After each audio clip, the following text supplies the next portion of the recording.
Hey there, you're listening to another episode of the DIY Marketing School podcast. I'm your host and your marketing coach, Melanie Diane Howe. And in this episode, I am actually going to try to help you deal with the concept of market saturation.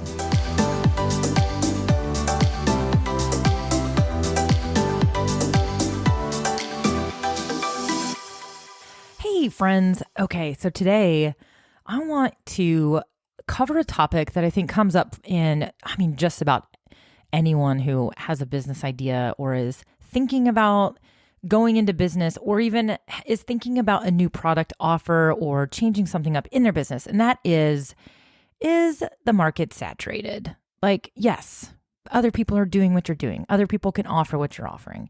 There are a million of, options out there for whatever it is you do or sell, right? And so sometimes we can get a little bit hung up and think, do I really need to add this? Why would people come to me? And, there's a bunch of other people already doing this. So the market's already saturated. Here's the deal. I don't think the market can ever be saturated. I truly, truly, truly do not believe in this concept. And I think that you have to remind yourself that while there may be other people doing what you do, or there may be other people offering the products that you offer, you are the person who makes your offer and your business unique, right? And everybody, even if you're similar to somebody else, you're still you, and your people are going to establish a relationship with you. And so, but here's something that I want you to look at it a different way that will actually, hopefully, add a little fuel for you. So look at it this way. It's not market saturation. It's actually awareness. So in a way, if there are a lot of other people doing what you do, then there must be a lot of people that need it. Or if there's a lot of people that offer products like you offer, or even selling the same exact products, then that means there's a lot of people that need it. And the more people that are out there talking about it, competitors, peers, whoever, who are trying to, market themselves or their business, whatever, then when you bring it up to somebody, or when somebody comes to you, they've already heard about it. They already know about it. They already know it's an option. You're not having to educate them, about the option of it. So I think a lot about, for example, people who sell like essential oils, or even like yoga studios or yoga instructors. There are a lot of people out there who use and sell essential oils, right? And think about the first person who started getting into that before it became popular. Those first people that were into oils and started selling them. Well, most people didn't even know what essential oils were. They had no idea. So they were spending their time educating and explaining what these things were. Whereas fast forward to today, most people have heard of essential oils. You can buy essential oils just about everywhere. You can buy them at the drugstore. You can buy them at the health food store. You can buy them at the grocery store, Target, wherever. But you can also buy them from, an individual who might be a specialist in helping, which oils you need and how to use them and all the different alternative ways to use them. So think about that.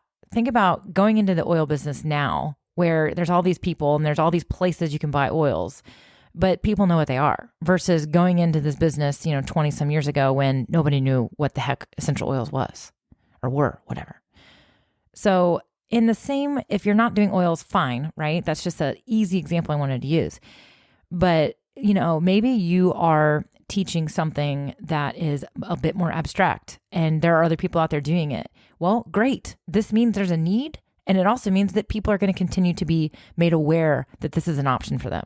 So don't get stuck on the concept of it being, the market is saturated or whatever. Look at it as, hey, the fact that there's other people doing this means, one, there's a need, and two, that most likely my audience, the people in my audience, or the people that I come across, or the people who come into my network, my world, have probably already heard about it.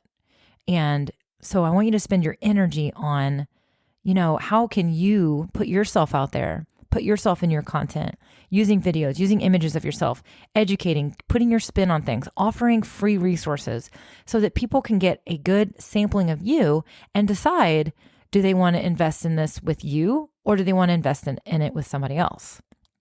Because ultimately, you are what they're buying, right? You are ultimately what they're buying. And it's the same with almost any business. I use the restaurant example all the time. We have places that we like to go. And a lot of times it's because we really like the food. There's maybe that perfect shrimp taco that's just freaking amazing, right? You love the shrimp taco, but you probably also love the people. And let's say it was the best shrimp taco you've ever had in your entire life, but the people at the restaurant were rude to you and nasty. I don't know if you'd go back so often. You may never go back at all, right? And so the people in our businesses are so important. So regardless of what business type you have, you got to have the people in your business because, hey, there's a lot of places we can get shrimp tacos, but you can have the best shrimp taco in the world. But if you have crappy people, you're not going to have a good business, right? And that's how people decide where they want to hone in and where they want to go and where they want to invest. A lot of times it has to do with the people. And so instead of focusing on worrying about the market saturation or comparing yourself to others or all those things, look at it as a blessing that not only people know that they need what you have, a blessing that you can look at how somebody else is doing it and learn from them, a blessing that your people are probably going to be further along in the journey because they've heard of it, even if it was from somebody else. And if they decide to invest in you, then you can have the assurance that they're investing in you, right?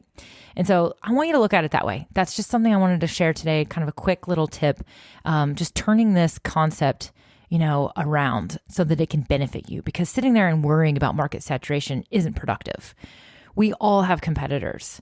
There are very few of us in this business world and in this industry and in any industry that can say, man, there's nobody else doing what I do at all. Like I've never even heard of this service before. You are on the bleeding edge, right? There's very, very few of us that are in that situation. And that's an entirely different problem and challenge and unique opportunity to have.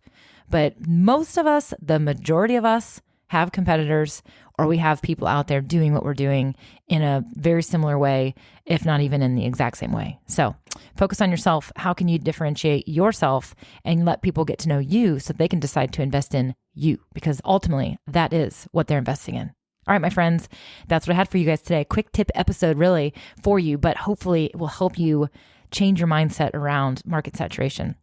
If you have not already subscribed to this podcast, I hope that you will subscribe because you won't miss an episode if you subscribe. I suck at email marketing, you guys. I suck at emails. So I don't always get to the email. I'm busy. I'm crazy. I need to get better about that, right? We all have things we need to improve on. I might be a marketing, specialist and a strategist and all those things, but hey, it's kind of like the plumber who can't fix his own freaking bathroom, right? They don't have time for it because they're fixing everybody else's. So whatever, I said it. I suck at email marketing. So every once in a while, an email does not necessarily go out. So if you're on my email list, great. But hey, just subscribe to the podcast so you don't ever miss it and you'll get that notification that there's a new episode that dropped. So, and if you've been around for a while and you like my podcast or this episode even, do me a big favor. It will help me out a lot is give me a review. Just grab that review section, take a couple minutes and type in your thoughts.